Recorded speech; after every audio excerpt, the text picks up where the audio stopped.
So hello guys, welcome to Ashwadeep edutech YouTube channel.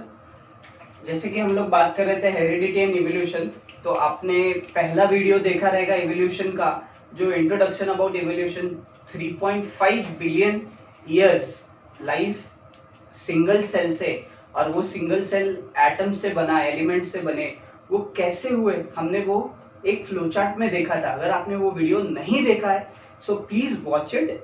And before we going to start, आप ये video अपने friends को share करिए और हमारे चैनल को सब्सक्राइब करिए and please press the bell icon so you will get all the updated videos. हम लोग बहुत सारी चीजें इसमें आपको बताएंगे एंड लास्ट में जब ये चैप्टर खत्म होगा तो I will draw one mind map, जो that is a unique way to remember anything. आपको एक पूरे पेज में, एक सिंगल पेज में कैसे ये पूरा चैप्टर आप रिमेम्बर कर सकते हो, उसके बारे में हम लोग पढ़ेंगे। सो पहले आज हम लोग बात करते हैं इवोल्यूशन के आगे के चीजें कैसी है। नाउ आपके बुक में एक डेफिनेशन दिया है कि इवोल्यूशन क्या होता है। So progressive development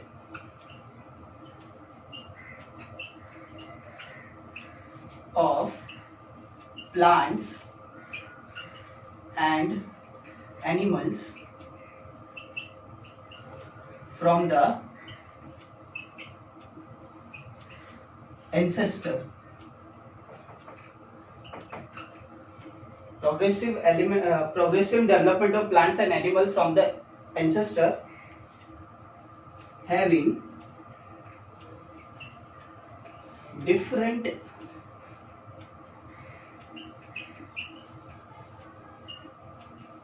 structural and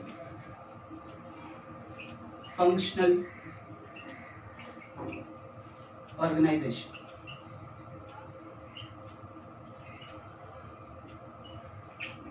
Okay, so this is the definition of evolution जो ये आपके बुक में दी हुई है। Okay, so progressive development of animal and plant from the ancestor, मतलब पिछले के पीछे के जो पूर्वज थे उनके, एंसेस्टर जिसको कहते हैं, सो उनमें having different structural and functional organization. So structures body के पार्ट्स एंड ऑर्गेनाइजेशन और फंक्शन, वो बॉडी पार्ट्स किस लिए हम लोग यूज करते हैं, वो लोग एनिमल्स और प्लांट किस लिए यूज करते हैं, सो उसके बारे में इसमें इस डेफिनेशन में कहा गया है। सो ये definition it may come in your examination for 1 mark. Okay, so ये ऐसे ही आपको लिखना है और you will get full marks. अभी एक चीज जो आपके बुक में दी है,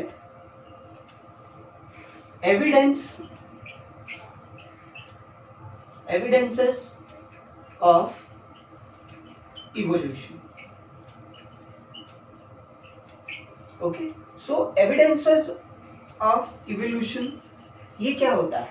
एविडेंसेस मतलब हमें पता कैसे चलेगा कि इवोल्यूशन हुआ है कि नहीं हुआ है, तो उसके क्या एविडेंस है, क्या क्या चेंजेस हुए। मतलब 3.5 बिलियन ईयर में जब लाइफ ओरिजिनेट हुआ था तो उससे लेके आज तक क्या क्या चेंजेस हुए, उसके एविडेंस है, हम क्यों मान ले उसको।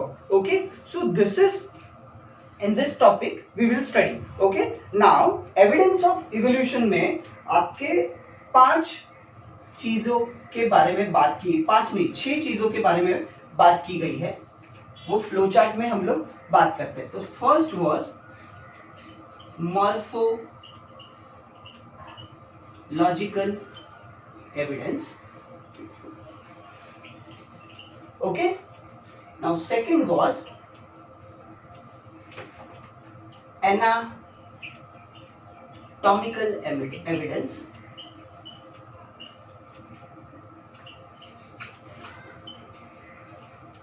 Third is vestigial organ evidence. 3 हो गए। Paleo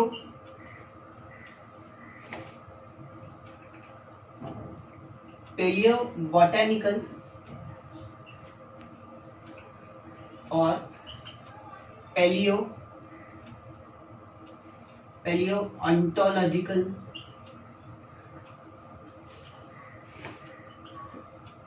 evidence. Okay, so this is 4. Connecting link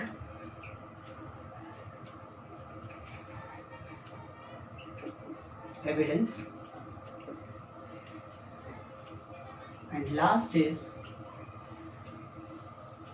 embryological evidence.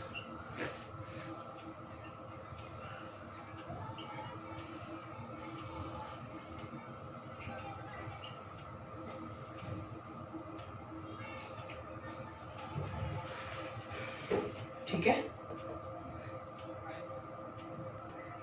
Okay. So ये 6 एविडेंसेस जो है, एविडेंसेस ऑफ इवोल्यूशन, ये 6 चीजें आपको याद रखनी है. ओके, सो अगर आपको evidences of evolution, explain evidences of evolution और मॉर्फोलॉजिकल एविडेंस आपको क्वेश्चन पूछा, तो आंसर लिखते समय आप पहले ये फ्लो चार्ट बना दीजिए.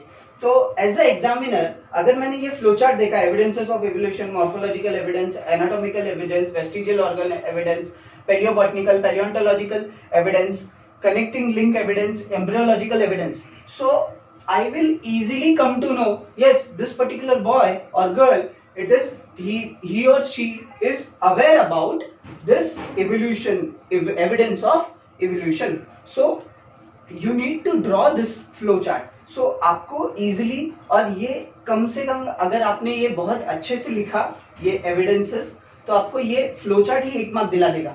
अगर 5 मार्क्स का पूरा ब्रीफ करके लिखना है तो ये फ्लो चार्ट आपको 1 मार्क्स जरूर दिला देगा. ओके, नाउ इसको हम लोग याद कैसे रखेंगे, उसके लिए मैंने एक मेमोनिक्स बनाया है.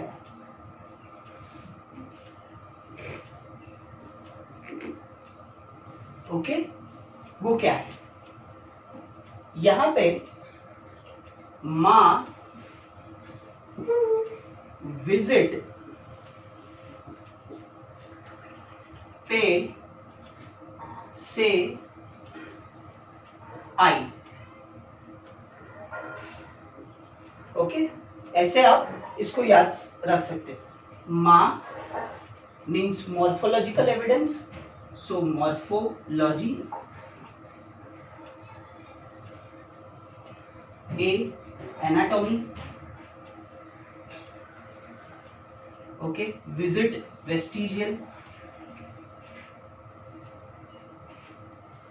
पे पैलियोंटोलॉजिकल. से C connecting link. Okay, and E this is embryological evidence. So आप यू कैन रिमेंबर, ये ऐसे ही मैंने कुछ बनाया जस्ट टू रिमेंबर. अगर आपको भी ये याद हो गया तो अच्छी बात है, क्योंकि एक क्वेश्चन तो इसमें से पक्का आएगा. सो मां विजिट पे से आई. M for morphology, A for anatomy, V for vestigial, P for palaeontological, C for connecting link and E for embryological evidence. अगर इतना है, सो अभी आगे हम लोग लेक्चर्स में morphology, anatomy, vestigial organ, palaeobotanical, connecting link and embryological evidence के बारे में फुल डिटेल में बात करेंगे. ये वीडियो लेक्चर पूरा इस पे ही रहेगा. ओके, सो आप स्क्रीनशॉट ले सकते हैं. हमने एवोल्यूशन का डेफिनेशन पढ़ा और एवोल्यूशन के एविडेंस कौन से हैं वो हमने देखे.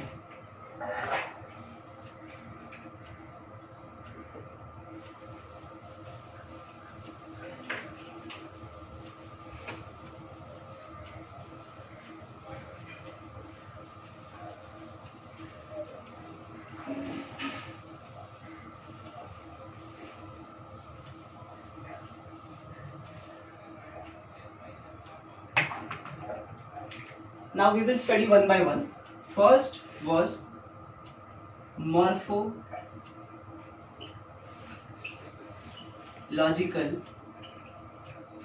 evidence. Okay. Now morphological evidence में क्या क्या चीज है. फर्स्ट चीज थी जो mouth structure. Okay. Second was nostrils. Okay. Third, okay, body hair. Okay. And body hair के बाद ईयर पिन्ना.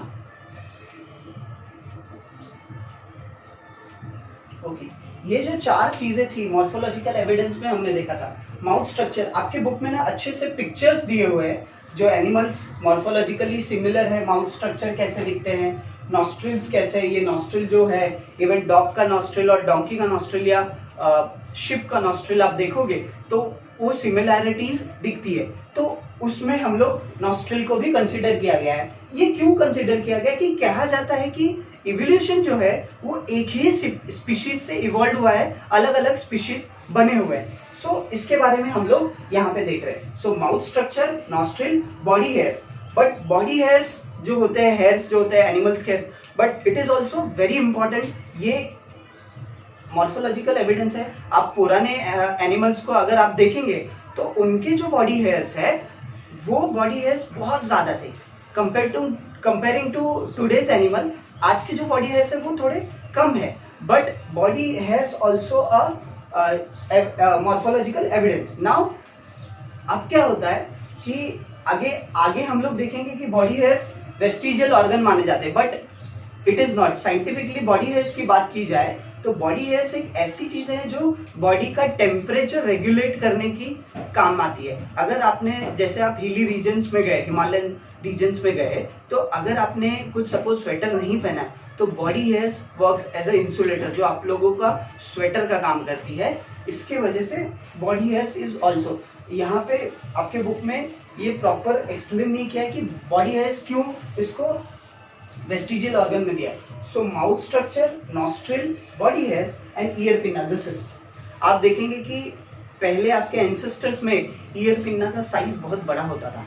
ओके, बट अभी धीरे धीरे ये ईयर पिन्ना का साइज रिड्यूस हो रहा है. ओके, ये आने वाले 50,000 सालों के बाद यू मे सी कि हम लोग तो रहेंगे नहीं, बट ऐसे लगेगा आपको कि this ear pinna will not be there only. Because पहले कानों को यूज किया जाता था कि अच्छे तरीके से सुनने के लिए, और उसके वजह से आज ईयर पिन्ना वो प्रॉपर सुनने की वजह से आज ईयरफोन आ गया. तो we will see we are using this, but ear pinna थोड़े आने समय में रिड्यूस भी हो जाएंगे.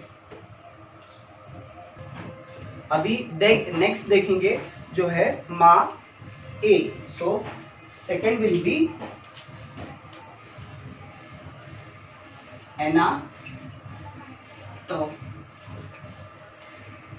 anatomical evidence. Okay, now anatomical evidence में हम लोग क्या बात करेंगे कि bony joints of hands is not having structurally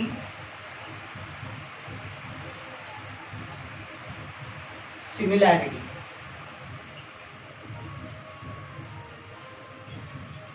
But they are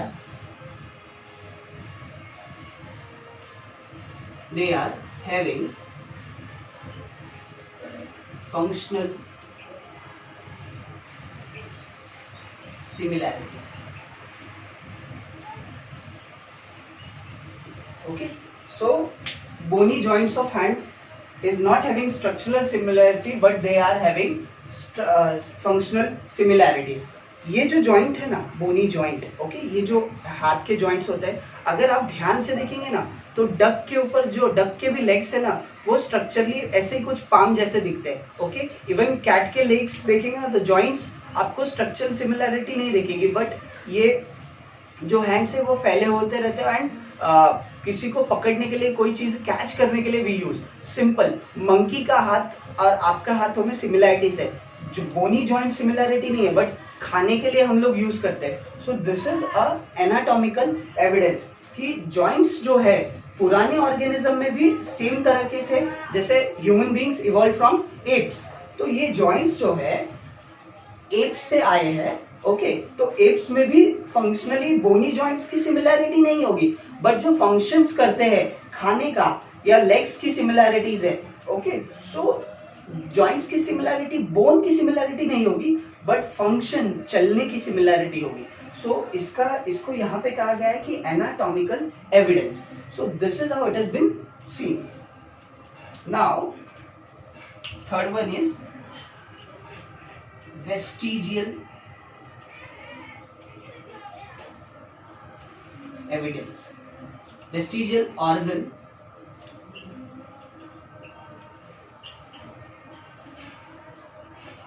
okay, vestigial organ evidence. Now इसमें कौन कौन से vestigial organ है? Very famous appendix, okay. Next, ear pinna,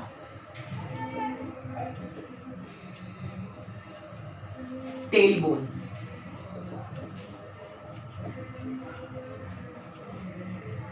wisdom teeth, okay. Appendix जो था, वेस्टिजियल ऑर्गन की बात करें, जो अपेंडिक्स जो था यहाँ पे, वो अपने आज भी ह्यूमन बॉडीज में होता है। वो अपेंडिक्स का पिछले टाइम में, जैसे हमने कहा ना कि humans are evolve from ape या मंकीज से, तो appendix was used for digesting raw meat, okay. हम लोग जब भी फायर का डेवलपमेंट नहीं हुआ था, तो जो रॉ मीट हम लोग मांस खींच के नोच के खाते थे, रॉ मीट, तो वो उसको पचाने के लिए we use to use this organ appendix. आज भी अपेंडिक्स फट जाता है या ह्यूमन बींग्स की डेथ भी हो जाती है। अपेंडिक्स अगर बराबर से, अगर वो काम नहीं कर रहा है, बट अगर वो डैमेज हो गया है या कोई कारणों से अपेंडिक्स फट जाता है, तो ह्यूमन की डेथ भी हो सकती है इसके कारण। बट प्रीवियसली ये जो ऑर्गन है, ये जो अपेंडिक्स ऑर्गन है, ये पहले यूज हुआ करता था। आज हम लोग फायर के डेवलपमेंट के वजह से कोई भी मीट जो है हम लोग रॉ नहीं खाते, बट एनिमल्स ईट, जैसे लायन है वो चीर के खाता है, तो उसका अपेंडिक्स वेल डेवलप्ड रहेगा। बट ह्यूमंस में ड्यू टू रॉ मीट हम लोग जो पका के खाते हैं, इस ऑर्गन की अब जरूरत नहीं रही है, इसीलिए ये वेस्टिजियल ऑर्गन हुआ है। Second is ear pinna. Last में ही मैंने बताया था कि मॉर्फोलॉजिकल में भी आपको पता चला कि ear pinna it is a vestigial organ. आने वाले 50,000 सालों में ये निकल भी सकता है। Now tail bone, even we have tail bone, last bone of the spinal cord, it is a tail bone. पुराने जमाने में जैसे हनुमान जी को टेल थी, और भी मंकीज जो हम लोग, जहां से हम लोग इवॉल्व हुए, सिंपल मंकीज से इवॉल्व हुए, तो they have tail bone, and still we also have this tailbone, but it is a vestigial organ. And wisdom teeth, दांत जो होते हैं, ये क्यों होते थे कि जो रॉ मीट होता था उसको नोचने के लिए, चीरने के लिए आसानी से ये विजडम टीथ था। बट अभी हम लोग इजीली खा सकते हैं, तो इसके वजह से इस दांत की कोई जरूरत नहीं। So this 3 morphological, anatomical and vestigial organ evidence we have studied. Now आगे हम लोग बात करेंगे paleontological, connecting link and embryological evidence. ये जो 3 है आप बहुत ध्यान से लिखिएगा, एंड जैसे जैसे आपको आंसर में भी इसी तरीके से एक्सप्लेन करना है। अगर ये आया डिस्क्राइब एविडेंसेस ऑफ इवोल्यूशन, तो ये अगर फुल लेंथ भी आ सकता है और कुछ शॉर्ट नोट्स में भी आ सकते हैं, तो आपको ये पूरा बताना पड़ेगा, ओके। फुल लेंथ आया तो आपको पूरे 6 के 6 ये आपको एक्सप्लेन करने पड़ेंगे।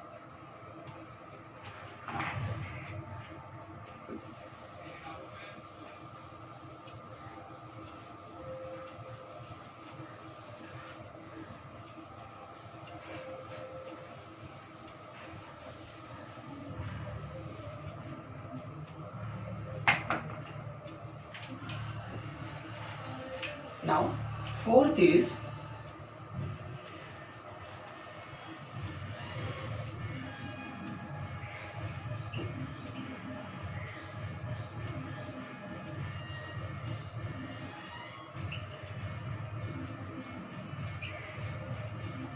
ये बहुत आपने भी देखा रहेगा, सुना रहेगा, पिक्चर्स भी देखे रहेंगे, ये बहुत इंटरेस्टिंग है, okay.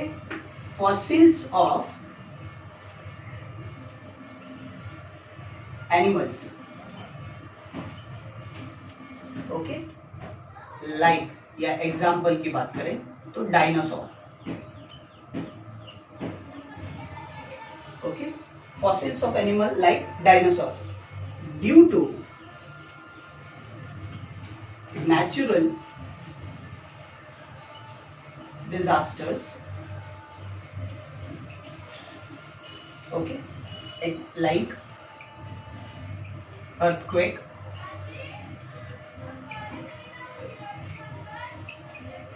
volcano,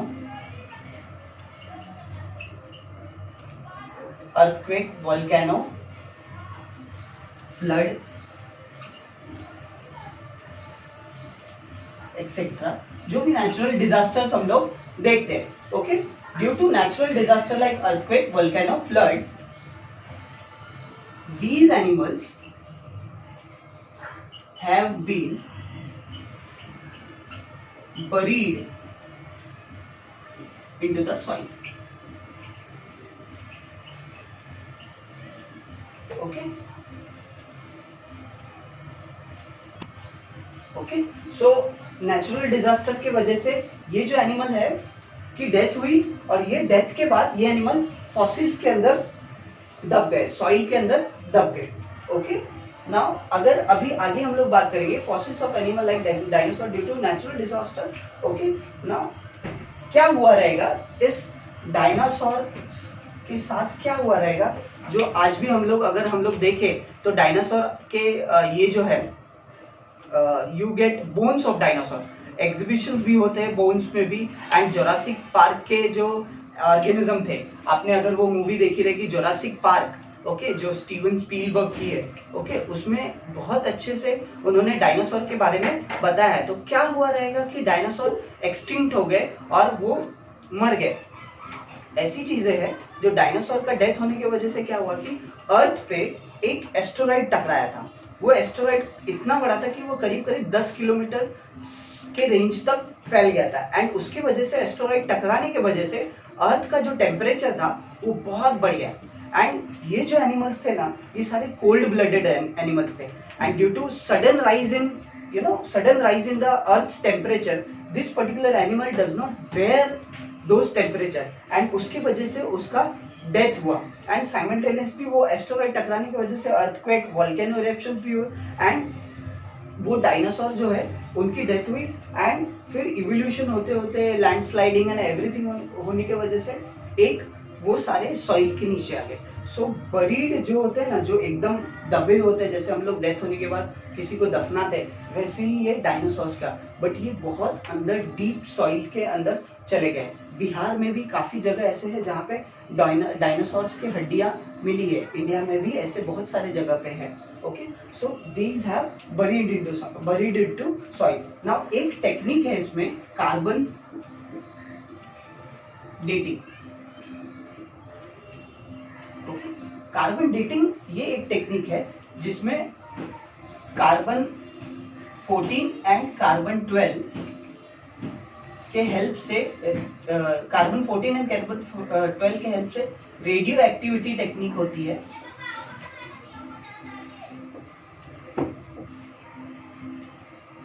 we use, okay, and we use and find the age of fossil, okay, age of the fossil. This carbon dating technique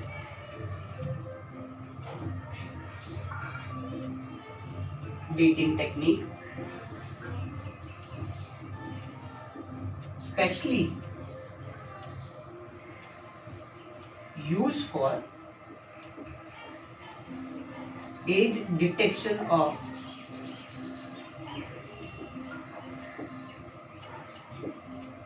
human fossil.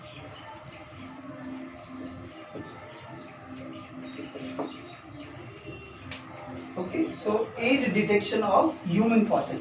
Okay, so ये कार्बन डेटिंग टेक्निक, ये जो numbers है C14 and C12 ये याद रखिएगा, ये important है, ये आपके MCQ में पूछ सकता है कि कार्बन डेटिंग जो टेक्निक है वो कौन से कार्बन्स को यूज करके किया जाता है। So it is carbon 14 and carbon 12, okay, now radio activity.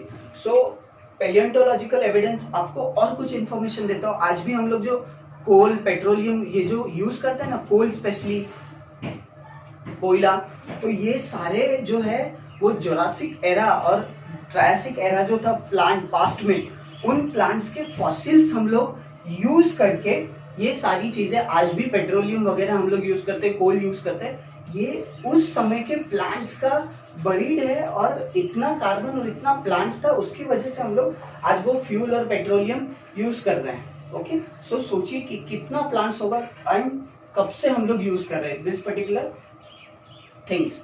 Okay, so paleontological evidence, paleontological एक प्रॉपर स्टडीज भी होती है, इसमें मास्टर्स भी किया जाता है, masters in paleontological. Okay, this is how it works.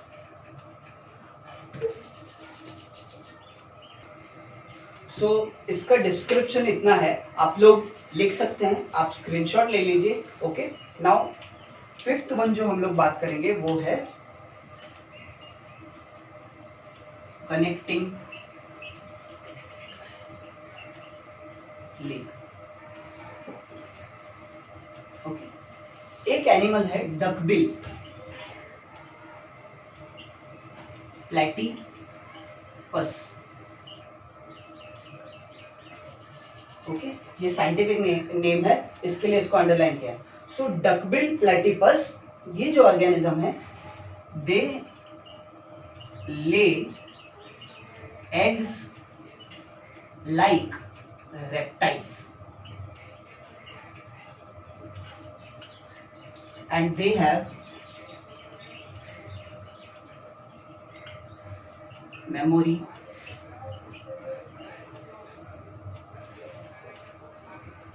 glands. Okay, they have memory glands. Okay, so this is a one example and second example है lungfish.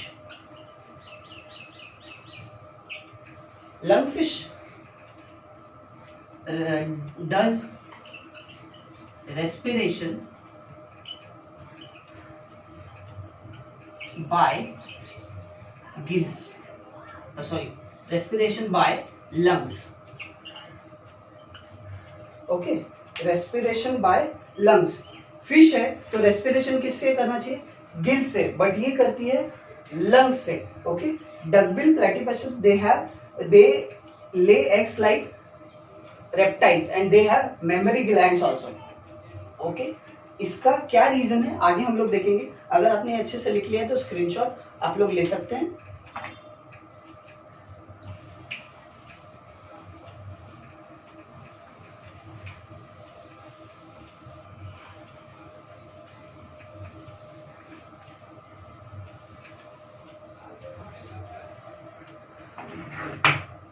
Okay,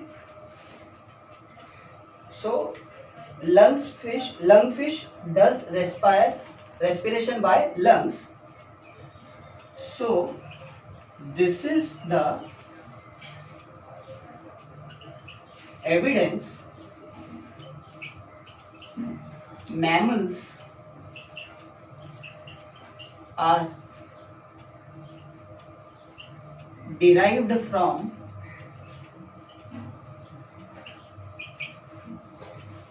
what? Reptiles.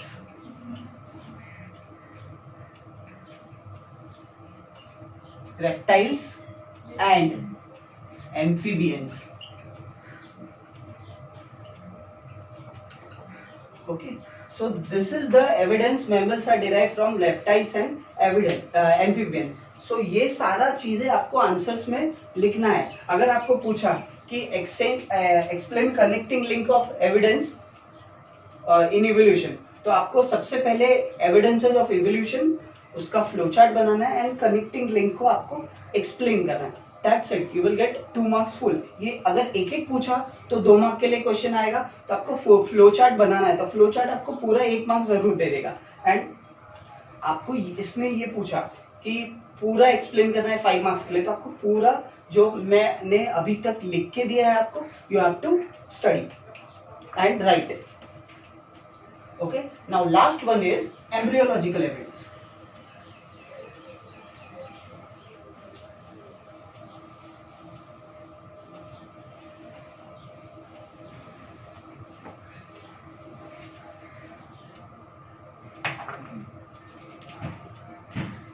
Now sixth is embryological evidence. Okay, now embryological evidence में क्या हो? First of all, embryo होता क्या है हम लोग वो देखते हैं. Male gamete, female gamete. Okay, so male gamete, female gamete. Okay, ये दोनों हैं तो they fuse and they form diploid zygote. This zygote divide and form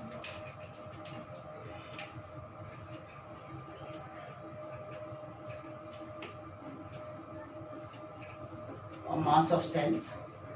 Okay, this is called as embryo. Okay, so this is our embryo. Now embryological evidence में हमें क्या पढ़ना है? अगर हम लोग एम्ब्रियोलॉजिकल एविडेंस की बात करें, सो एम्ब्रियोलॉजिकल एविडेंस में we have to study vertebrate animals embryo.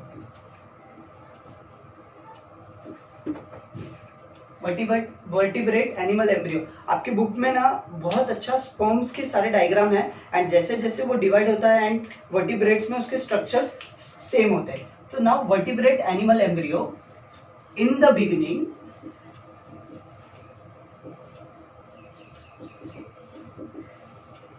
they look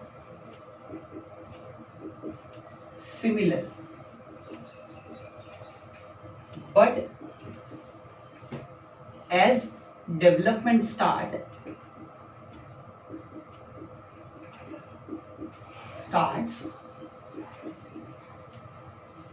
the embryological structure start changing. The embryological structures starts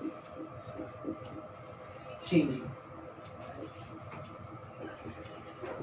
okay, so जैसे जैसे डेवलपमेंट होता है तो वो स्ट्रक्चर्स चेंज होने लगते हैं. बट इनिशियली में ना, इनिशियल जब होता है वो सारे एम्ब्रियो सारे वर्टिब्रेट्स के सेम ही दिखते हैं. Okay, so embryological structure start changing. So that is, so this is the evidence that vertebrates has a common origin. Okay, so यहाँ पे in the beginning they look similar. So embryo सभी vertebrates के similar लगते हैं, but जैसे जैसे development process, जैसे जैसे सेल डिवीजन स्टार्ट होते रहता है तो हर एक एनिमल अलग अलग होने लगता है. रैबिट, रैट, पिग, ह्यूमन, ये सारे जो स्पर्म स्ट्रक्चर्स होते हैं, एम्ब्रियो स्ट्रक्चर्स होंगे ना, वो आप एक तरीके से सेम होगा, इंक्लूडिंग टर्टल. आप देखेंगे वो पिक्चर में तो आपको बहुत अच्छे से समझेगा कि ये सिमिलर है. बट जैसे जैसे डेवलपमेंट होता है तो बॉडी स्ट्रक्चर्स सेम हो जाता, चेंजेस हो जाते हैं. So this is the evidence that vertebrates have common origin, but body structure change होने की वजह से वो लगते हैं different, but they have common origin. Okay, now this is also one of the embryological evidence. Embryo क्या होता है? Male gamete and female gamete जब फर्टिलाइज होता है, it form zygote. Zygote cell division करता है तो एम्ब्रियो बनाता है एंड एम्ब्रियो के ये एविडेंसेस है. हम लोगों ने टोटल 6 एविडेंस पढ़े एवोल्यूशन में. आगे हम लोग आगे चैप्टर्स की बात करेंगे. अब आगे एवोल्यूशन में कौन कौन से है, ऑर्गेनिज्म, स्पीशिएशन क्या होता है, वो उन सारे वीडियो लेक्चर में हम लोग उनकी बात करेंगे. एंड ये आप यहाँ तक आप लिख सकते हैं, समझ सकते हैं। एंड दूसरी चीज़, अगर आपको ये पसंद आई तो लाइक भी करिए, शेयर करिए हर जगह अपने फ्रेंड्स को, फेसबुक, इंस्टाग्राम, टेलीग्राम, जो भी आपके सोशल नेटवर्किंग साइट्स है जहाँ पे आप शेयर कर सकते हैं, WhatsApp. Okay, so everything is included, so share to your friend, sharing is caring. So thank you and next lecture.